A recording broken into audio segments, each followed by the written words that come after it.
back to another wonderful episode of Fantasy Football Sports Minds with your hosts. It's your boy Manny James Games here with Joe the Birdman. How you doing today, brother? I'm doing very well, Manny. I've had a great couple weeks in fantasy football, so I'm on the top in a couple seasons. I'm still on the bottom in a couple others, but it's been a good week for me, and I'm excited for this upcoming week too. How about you? How are you Yeah. doing? Oh yeah, I'm doing great, my friend. I'm definitely still in the hunt. A couple of them I'm definitely dominating. Had some great draft strategies, 7-1, 7-1. So still pulling it through, and then 4-4. So I'm still fighting in one. But yeah, definitely a good week. I know some bye weeks coming up here. Now a lot of big teams are on bye this week. Obviously, the major ones, Detroit are on bye week this week. San Francisco, Jacksonville. So some big offenses. I mean, even Denver. I don't know. I haven't relied on any Denver players this year, but the other three are definitely some key players out there. Are you missing any players on those bye this week? Yeah, but I have enough. I have a deep enough bench, at least in the leagues where I'm doing well. My bench is deep enough where it's not really an issue. Um, the leagues where I'm on the bottom, it is an issue. But I've been struggling all season with injuries, and I'm kind of just punting on those leagues. I'm still going to set my lineup every week and do what I can to stay in the playoff hunt, but it's pretty much over for me in two leagues.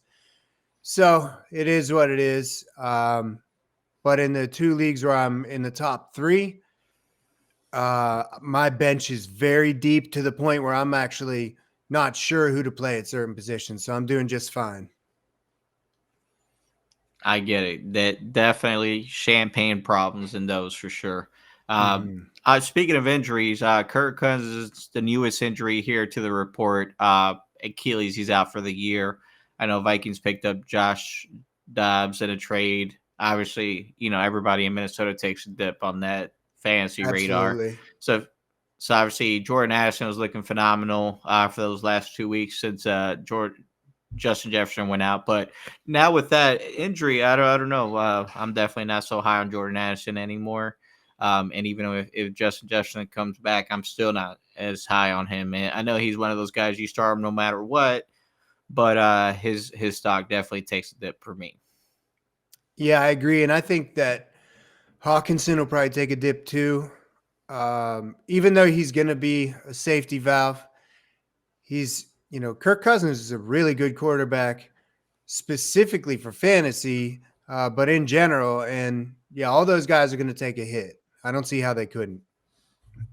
I mean, I think they're all still going to have value, but I just think they're going to have less value. I don't think they're going to take a hit as much as everybody else does. I've heard people talk about, Addison's going to be back on waivers. I don't think it's going to be anything like that. The guy looked great, but they're all going to take a hit. I don't know if Dobbs is going to have any value. We're going to have to wait and see how that plays out, but he can probably be a good streamer from week to week. And another good waiver ad I think would be Trey McBride. I did a player profile on him, and that's because Zach Ertz is on IR. So, I would wait to add Dobbs and see what happens. But if you can add Trey McBride, I would add him. I can't think of any other injuries off the top of my head that are significant enough where you're going to make moves on your roster. Got you. And how about any other waiver wire ads you recommend for this week here? Maybe Taysom Hill if you're reaching for a tight end. He's been consistent for 3 straight weeks, but you don't know. He could fall off for another month straight. So if you need something, he's worth a shot.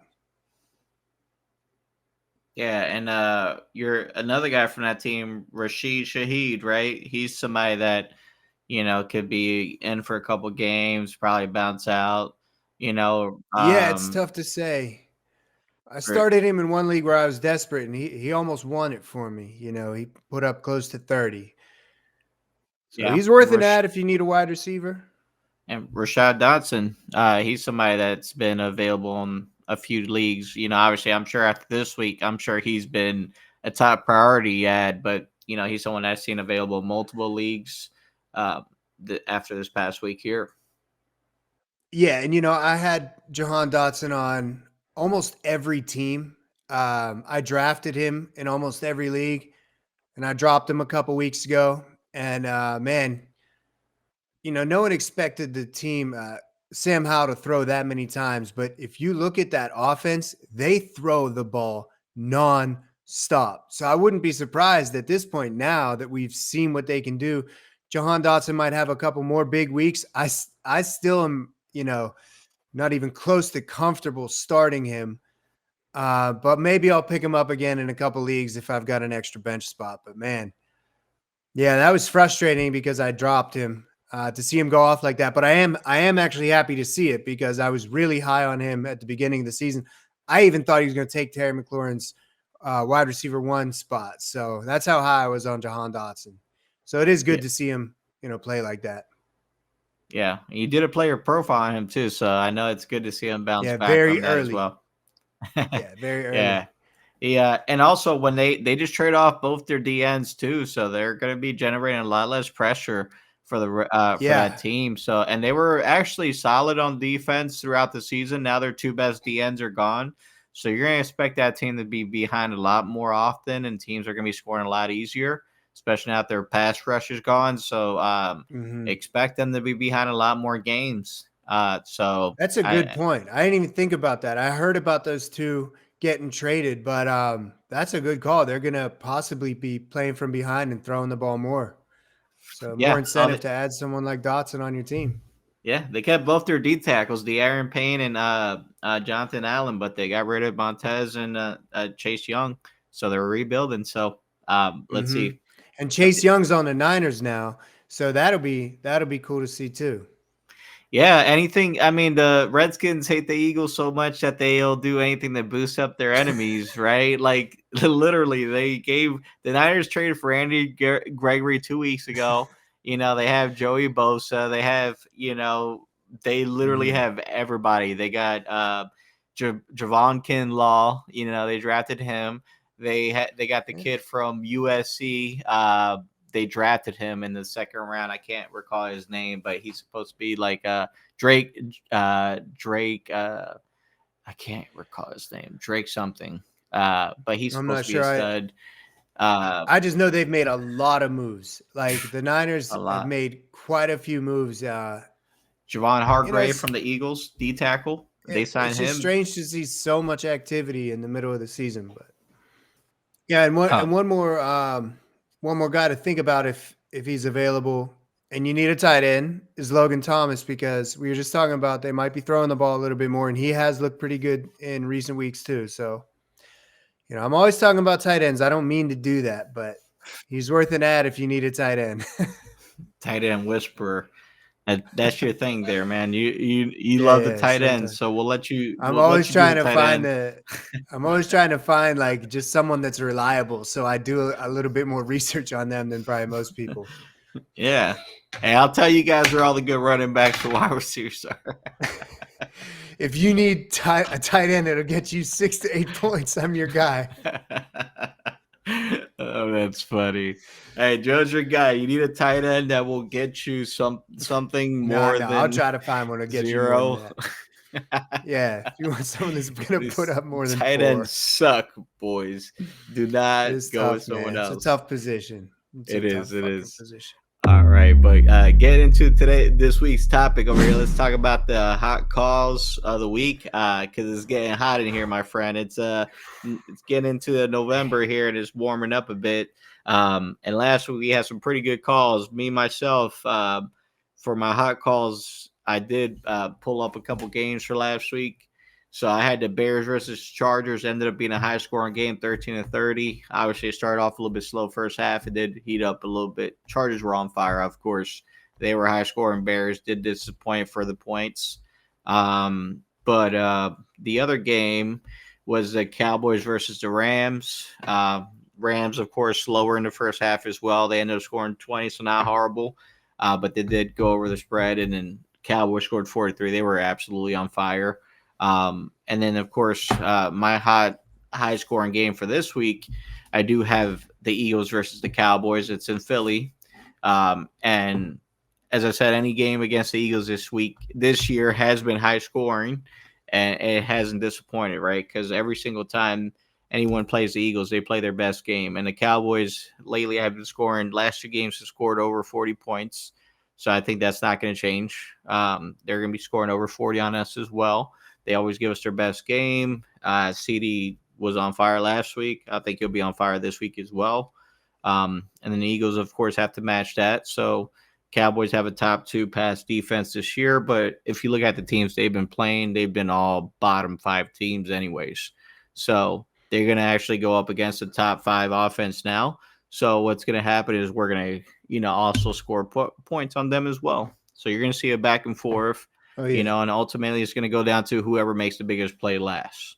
So I'm really looking forward to that game. And they've got like you said, both have respectable defenses, but they've got high-powered offenses. Cowboys are finally starting to get that offense to look good, like everyone wanted them to look at the beginning of the season. They're finally starting to get that look.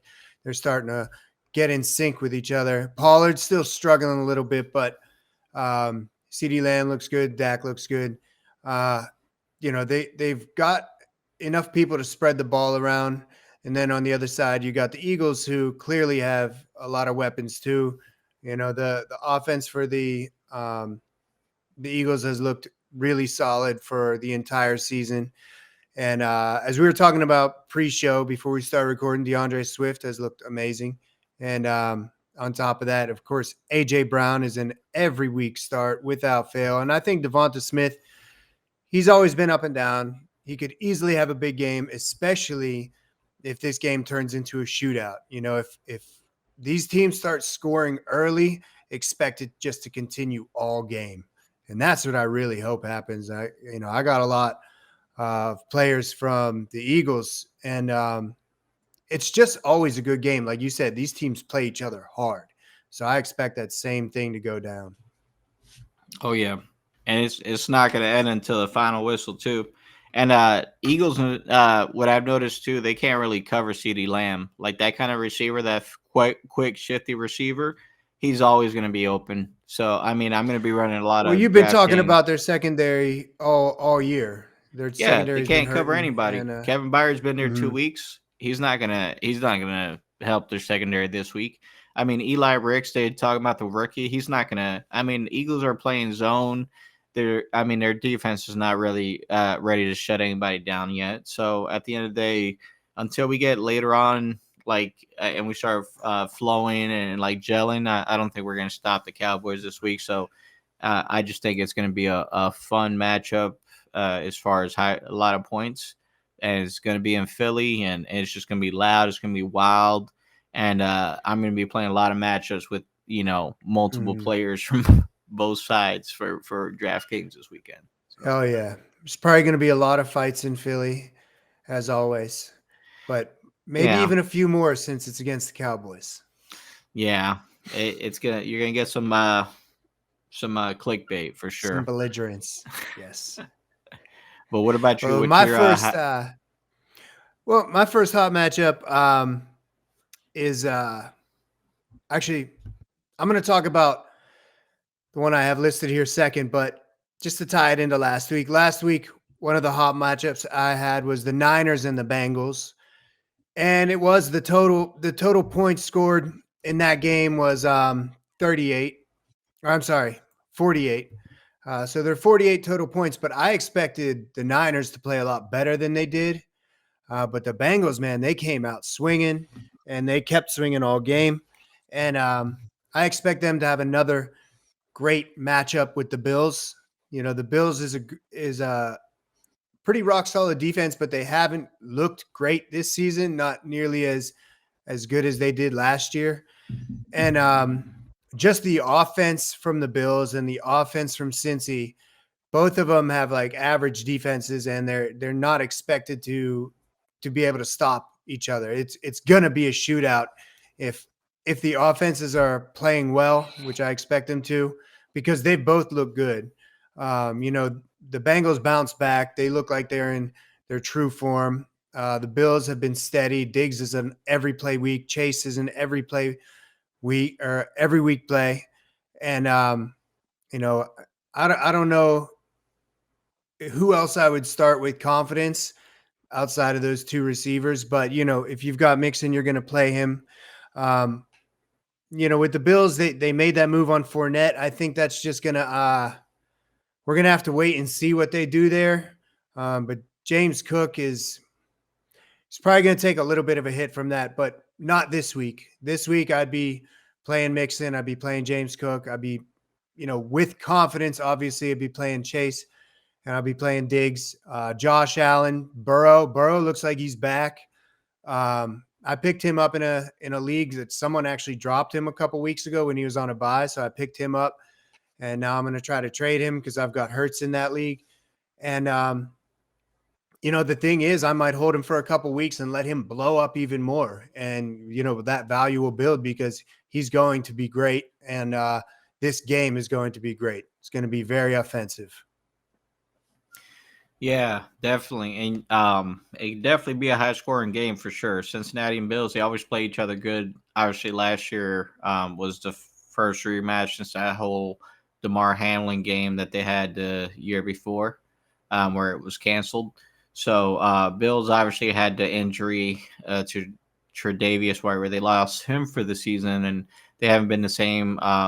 Obviously, Von Miller's been playing limited snaps. He hasn't been himself since tearing his ACL 2 years before. So the Bills are still trying to find that defensive identity since also losing Matt Milano for the season to the knee injury. So that, Cincinnati has been playing good offensive and defensive finally the last two games. So they could definitely run away with that game. But you're right. With Leonard Fournette coming into the picture, that could also take a hit on James Cook. So I'm sorry that I won that trade for You Jahmyr did, Gibbs. By the way, yeah, but it I, kept I me, traded. but it kept me alive. I did And keep I you did get alive. Waddle. And I Yeah, did you get did get Waddle. Waddle. You got Pickens though, and I know you're happy because those are the two guys you're gunning for in the draft, as we discussed last week. You got Gibbs, you got Pickens. I sniped them from you in the draft after we talked about it during preseason. You got them back, but Waddle and James Cook kept me alive that week and are still, as far as I'm concerned, Waddle's going to be good the Solid. rest of the season.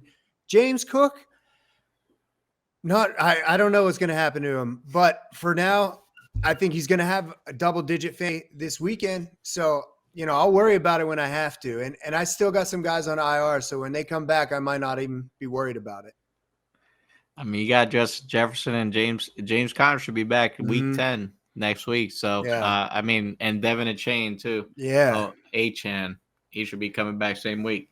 So you should be back in business then. But yeah, definitely some considerations there. So you should, And Kyron at the end of Williams the too. day, So I'm Kyron good when Williams. Yeah, you got a good team, man. Definitely they a good come back. team. If I'm still alive when they come back, I'll be all right. I think you play me this week as well, right? Yeah, it's weird, man. You're in first place. The two guys below you, you're 7-1. The guys in second and third place have less points than me, and I'm like at the bottom. Well, I'm like kind of in the middle. But I'm closer to the bottom than I am the middle. It's just the way it is. The matchups, they don't always work. Yeah, you play those guys' only losses are to me too. They play Damn. me. They I both got a got tough both their matchup. losses for me. We're projected at about the same, but you can never trust those projections. So I'm hoping Yeah. hoping to get lucky this Yeah, weekend. and you're facing me without two of my best weapons, so I got a that's little good. You lucky get me with the with one buys. arm tied behind my back. That's right. My haymaker, McCaffrey's out, Jahmyr Gibbs is out. So I there you mean, go. I couldn't have You asked get for me a just better from week my to left. play you. That's all right. I'll still give you a good shot there, and no Montgomery too. So we'll see what happens. So who's as your second hot matchup of the week? my second hot matchup, I have the Seahawks and the Ravens. I think this is gonna be a good, really good match because two great teams, man. They both have really great offenses and defenses. I think we have two great teams that have great offenses and defenses. It basically becomes an offensive match. I Like agree. it's because if you have like two solid defenses and like bum offenses, it just becomes a defensive chess match. But when you're just great on both sides of the ball, it's basically like, it becomes strike for strike, like tactical strike. Like you have teams Yeah, it's like that. Like you're gonna see a good who's way to put it. who's gonna who's Tactical gonna be strike. scoring. Yeah, exactly. So you're gonna see Ravens putting up points, Seahawks putting up points. Like Lamar Jackson's gonna have a big day, I think. I'm running some lineups with Lamar. Seahawks. I don't know if it's gonna be Kenneth Walker having a big day because Ravens are really good against a run, or if it's gonna be Geno putting up the big day because maybe the Ravens are more susceptible against a pass. And Seahawks obviously have some really good receivers, so you might see a big DK day. Or maybe Tyler Lockett gets back there, But either way, I think they're going to be going at it, but I think Ravens are going to overpower them. I think Ravens are going to put up more points, Mark Andrews, Lamar Jackson combination. Mhm. Gus Bus had 3 touchdowns. Maybe he's the guy. So it's hard to predict who will be higher scoring on that line on that side of the ball, but I think it has to involve Lamar Jackson overall, the high scorer. Yeah, and I think DK is going to have a great game too because they're like you said they're probably going to have a little bit of difficulty running the ball. I love Kenneth Walker; he's looked great, but he's gotten touchdowns, but he hasn't gotten like crazy yardage. So he might have some tough sledding up against Baltimore, and I could see them leaning on the pass game more and throwing the ball. Double-digit targets to DK Metcalf, getting Lockett mixed in there. I could definitely see them passing quite a bit, and that should be a high-scoring game for sure. Yeah, definitely. And Ravens also number 1 sack team in the league. They lead the league in sacks and 7th ranked pass defense. So could be a long day for the I did Seahawks not too. know their pass So who defense knows? was ranked that high. Damn. Yeah, yeah, they're good. But like I said, it's gonna be strike for strike. I think Seahawks. Because of that, Ravens are going to put up points quick, and Seahawks are going to have to drop back all day, and it's going to cancel out the run game for the Seahawks. They can't run as much. Well, my second hot matchup is one that's probably going to be highly offensive, and that's the Dolphins versus the Chiefs. Chiefs had a rough one last week, but they're going to bounce back. They're going to come into this game with a chip on their shoulder and something to prove, throw the middle finger up at everybody and saying, did you forget who we are? But they're playing Miami, who is a seriously high-powered offense. You're going to have Tyreek. You're going to have Tua. You're going to have Waddle. Those three alone, are a serious threat to any team. And then their run games looked rock solid. Mostert's going to be in there tearing things up. So you've got too many weapons from Miami. The Chiefs defense has looked respectable this year, but they won't stop Miami. And, on that side of the ball, Mahomes is going to be, back to 100% getting into this game. He's got Kelsey. He's got Rashee Rice, who I think has looked really steady pretty much all season, and they're just giving him more volume now. And with a game that's going to be really high scoring like this one is, I could see Rashee Rice getting, the highest targets in this game than he's gotten all season. And I just assume this is going to be a back and forth game. Pacheco should have a bounce back week too. They're going to be dishing the ball to him. Just too many weapons on both sides of the ball and not enough defense. So it should be a very fun game to watch. Really, really fun. No doubt about that. Yeah, definitely. That's gonna be a fun game. A lot of points, a lot of Tyreek Hill, a lot of Travis Kelsey. You're definitely gonna see that, and the Chiefs I think are susceptible against the run as well. Nick Bolin's on IR, the linebacker for the Chiefs, so you're gonna see Raheem Mostert get some love. Jeff Wilson hasn't really been getting a lot of touches, so you're gonna see Raheem Mostert get some love there. Maybe on the opposite side of the ball, Pacheco could get in against Miami. But Miami did get Jalen Ramsey back, so maybe they could. Well, yeah, You might see that's right. Miami shut it down as well because it's going to be his second game back. He got a pick last game. Maybe you start seeing it a little bit more dominant because I don't know if they get Xavier Howard back this game as well. Because if it's Jalen Ramsey and Xavier Howard, you might see that Miami defense be probably expected in the preseason coming into the season. So, but I still don't think Jalen Ramsey shuts down Kelsey because Jalen Ramsey plays sides of the field. He doesn't isolate and play against specific receivers. And, Kansas City is going to move Travis Kelsey all over the field. So wherever they go, Rashid's going the other way. Yeah, there's no doubt. And one thing that the Chiefs have done a lot more this year is spread the ball around. The last few weeks, they've been throwing it a lot to a lot of different people. So, there could be a couple Chiefs wide receivers. You just don't know, as we've been saying, you just don't know which one's going to be each week. But I assume that Mahomes is going to be spreading the ball out like he has been, and everyone's going to get a little more volume this game.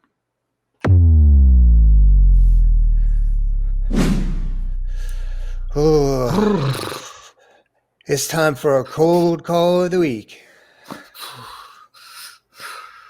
It's freezing down there in Florida, isn't it?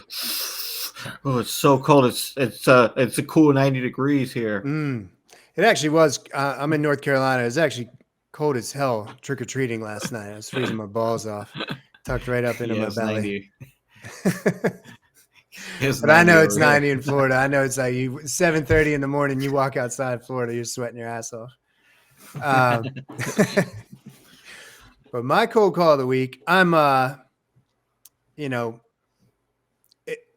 this is kind of the same reasoning I had behind my cold call last week, which I hate to say was a miss. But my cold call last week was the Falcons versus the Titans, which turned out to be over 50 total points, and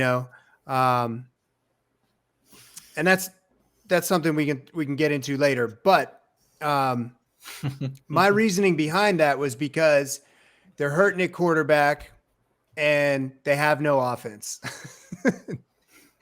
That sounds like a recipe for disaster. I mean, but that's my same rationale with today's. I've got the Cardinals versus the Browns. Cardinals are starting their third string quarterback, and we don't know who's playing quarterback for the Browns. The run game. PJ Walker. Is that who they said? Okay. I didn't know that. Regardless, it's going to be a mess. The running back game is a mess for both of them too.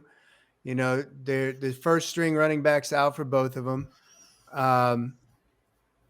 Kareem Hunt and Jerome Ford are both coming back from injury. And right now I feel like there's too much that's broken on the Browns offense. Deshaun Watson is injured. He's been all over the place. I don't see them just falling in line to get things in order against the Cardinals. And the Cardinals, they've got some changes that were just made this week too. And both teams are just not in the right place I doubt they're in the right place to just start firing on all cylinders. They just too many injuries and too many moving pieces. And the Browns D's actually been okay. So that's not going to help the Cardinals very much either. I just expect this to be a low scoring game and pretty messy too. Yeah, actually the Browns D has been number one in the league. They've been really good. But yeah, they definitely, you're right. They were starting a rookie in Arizona. So Kyler Murray's not coming back. Browns, you don't know what they're going to be doing. But they, who knows? Maybe they could do the score high. Who knows what to expect from them? But my cold call last week was actually right on the money. I had the Battle of New York be. I had the Jets versus the Giants, and that was an ugly game. I had a feeling it was going to be rainy, and it was an absolute shit show, and that's exactly what it was. It was 10-13, most boring, uneventful game ever. And I mean, there was even a bad call. Like I even told people, like at the end of the game, New York Jets were driving at the end of that game. Zach Wilson threw a pass, put them in field goal range. New York Jets were able to spot their own ball. They didn't even give the ball to the ref. The wide receiver handed the ball to the center. The center spotted it, and the ref came up and was going to go grab the ball, and he just said, "Fuck it," left the ball there, and then they were able to get a spike off after passing the ball for 30 yards. They were able to set the ball down and spike it within 3 seconds. So like if anybody watches that highlight, and if you don't believe me, go back and watch the replay of that full game, not the condensed version. Go back to the end of that game before the end of regulation, and you will see that they were able to spot their own ball, and the ref came up after the player handed the ball to his own teammate, and they were able to spike the ball afterwards. So, and that's a rule. After you catch the ball, the ref has to spot it, of course. then the center could grab it, and then you could spike it. So, you know why? Because they wanted to take the game to overtime. So I don't know what the spread was for that or what had to be hit. I didn't review it, but for some reason it had to be another possession had to be taken in that game. So, but anyways, getting sidetracked over here. I like to get on my rants over here and make sure people are aware of the events that transpired in these NFL games being fixed. But this week's cold call is going to be another New York team. The New York Giants are playing the Oakland, the Las Vegas Raiders. So Giants again, crap show. Darren Waller hurt his hamstring again. So now it's going to be Saquon Barkley going against the new Raiders, who are, now interim head coach Antonio Pierce, who used to be the linebacker for the Giants, right? Being taken over. They fired Josh McDaniels. They fired the GM. So it's a whole new team. Yeah. Who knows what the identity is going to be? True. Maybe they're going to be a defensive identity. Maybe they play the Giants tough. The Giants might play them tough. Saquon may play. It's just going to be an absolute dumpster fire. Like, who knows what the game's going to be like? Who knows how they're gonna perform. They're gonna start Aiden O'Connell at quarterback. They even fired the offensive coordinator too for the Raiders, you know. So they completely cleaned house for that team, which means there's probably a new defensive coordinator, which is going to be Antonio Pierce is probably going to be calling the defensive plays because he went from he wasn't even the defensive coordinator. I think he was like the linebackers coach, and he became the interim head coach. So it was a completely new overhaul of that team. So I just don't want anything to do with that game. I'm going to stay far, far away from it. And I'm not going to play any players with maybe the exception of Saquon Barkley off that game. What about you, Joe? Yeah, no, I agree with that. I kind of the same thing. As I was just saying, there's a lot of moving pieces right now. A lot of things up in the air. With my cold call, same idea. There's a lot going on with the Raiders right now, and it doesn't look good. New coach, what's going on with Devontae? I don't know. And besides Saquon, who got like 40 touches last week, I wouldn't start anyone with confidence. I guess if I had Jacoby Myers or I had Devontae Adams, and usually if you got those guys, you probably don't have someone better that you can plug in there, but that's going to be a tough one. To play them, you're going to be holding your breath. But yeah, Saquon, you start, obviously. Other than that, I wouldn't start anybody. I'd stay far away from this game. And, just with all that big mess going on in Vegas, I don't know what to expect with that offense.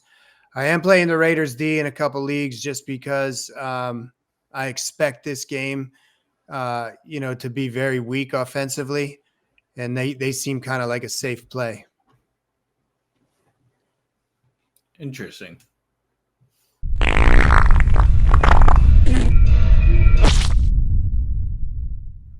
Hope you brought your spoons, boys and girls. It's time for them mud pies. Time for this week's shit call of the week. Joe, man, I am hungry. I am What hungry. was your shit call last week, bud? I have a nice big pile of shit to eat, and I touched on it just a few minutes ago. I said the Falcons and Titans would be a low-scoring defensive battle because they're both struggling offensively. Um, you know, I benched DeAndre Hopkins in a couple leagues. I said not to expect much from either team on offense, and I also mentioned how they both have pretty respectable defense. But the game went for over 50 points. So, my original cold call that I discussed offline is what I should have stuck with, and that was the Texans and the Panthers, which had a total of 28 points. But, logic told me that the Falcons and Titans would be a very low-scoring affair.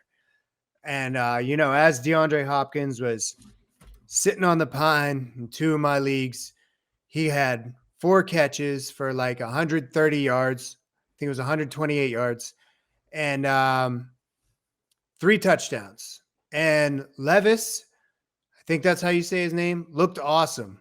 I picked him up in a couple leagues and he's sitting on my bench just to see if he continues doing that, because that shocked everybody. He looked awesome. I hope he continues down that road. But I said to stay far away from that game. I did not have confidence in anyone. I didn't even really have much confidence in Derrick Henry. But he looked great, and the Titans' offense looked very good, and Falcons looked okay too. So I was wrong about that. That was my shit call. Nice big heaping plate of shit for me, and I had to swallow it down. Look at that. What about you? What was your shit call from last week? Well, Joe, my shit call from last week, I picked the Bears and Chargers games as like the high scoring game of the week. Obviously, the Chargers went off; they were scoring points, but Bears were not good at all. Like I was on the Badgett hype train, not so much, but I thought obviously Bears were going to score more points.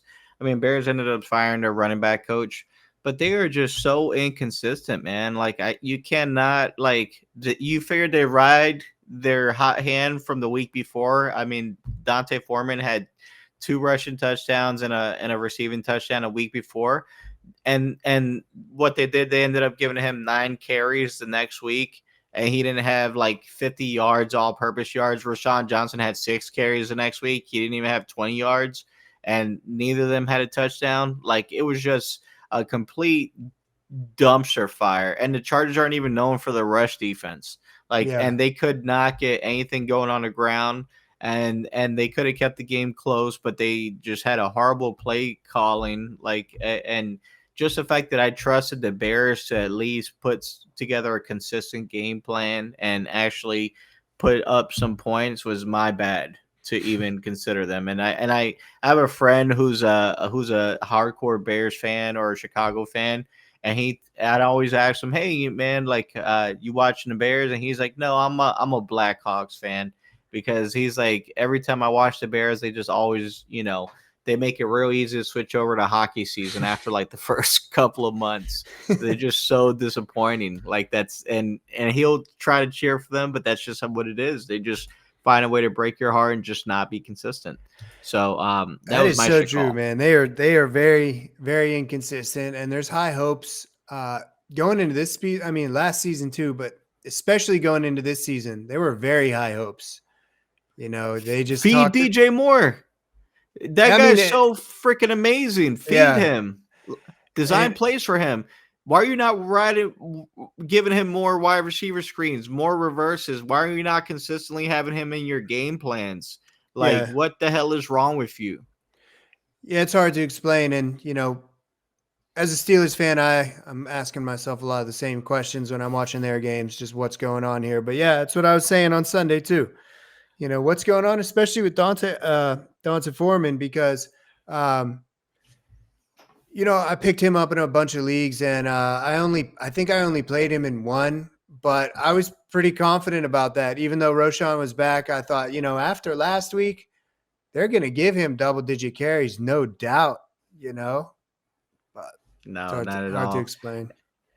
And you brought up a funny point. Yesterday, it was all over social media, but for the Pat McAfee show, he has this whole crew of boys.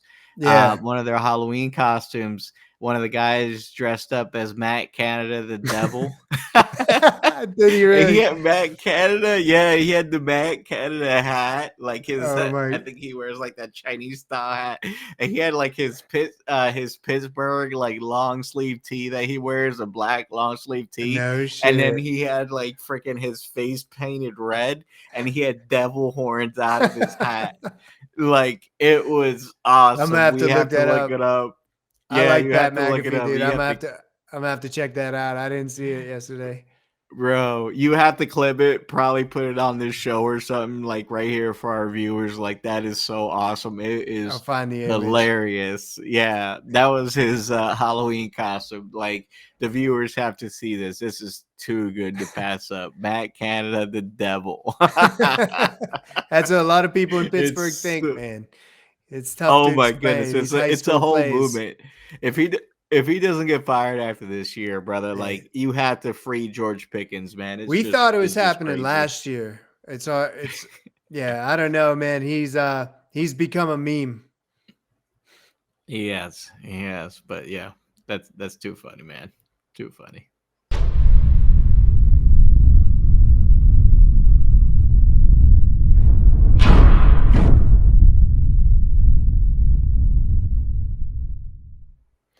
All right, boys and girls, it's time to let him drop.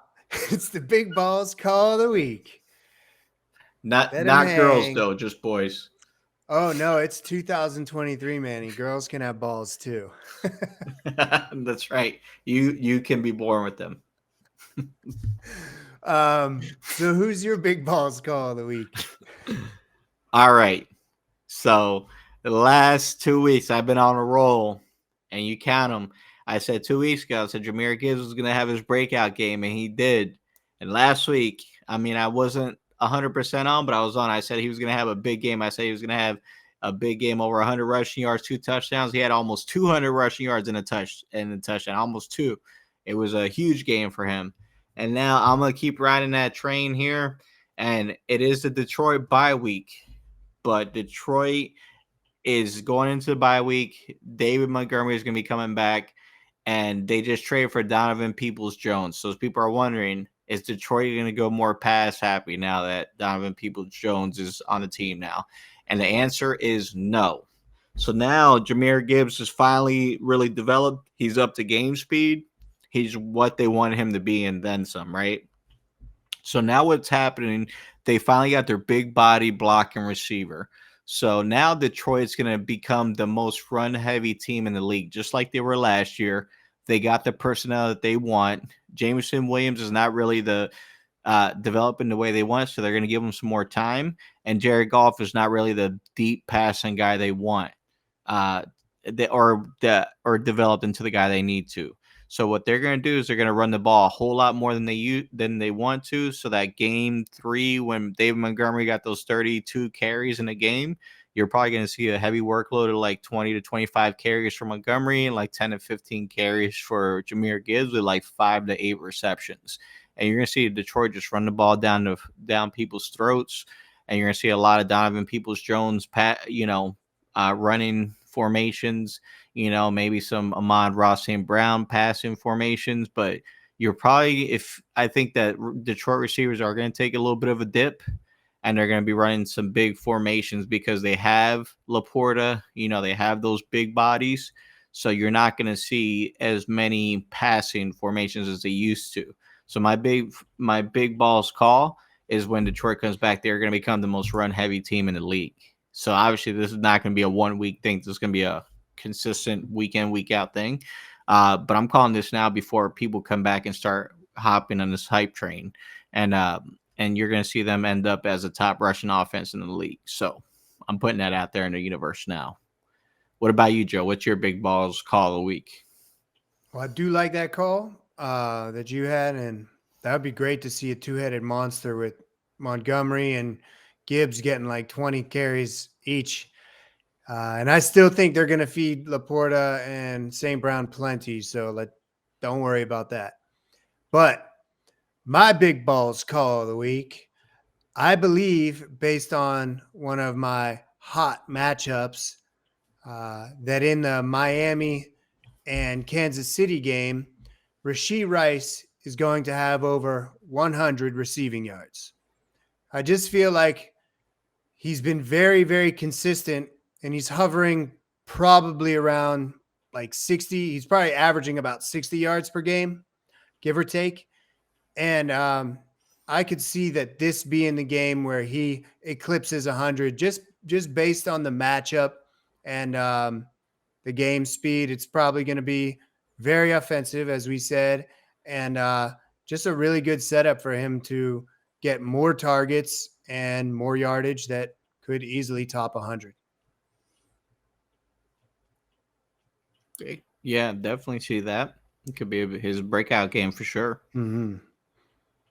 And hopefully a touchdown too, which could be baked right into the cake. All right, everybody. Thank you for tuning in this week. It's been great chatting with you and going over what we expect for week 9. Manny, is there anything else that you'd like to add?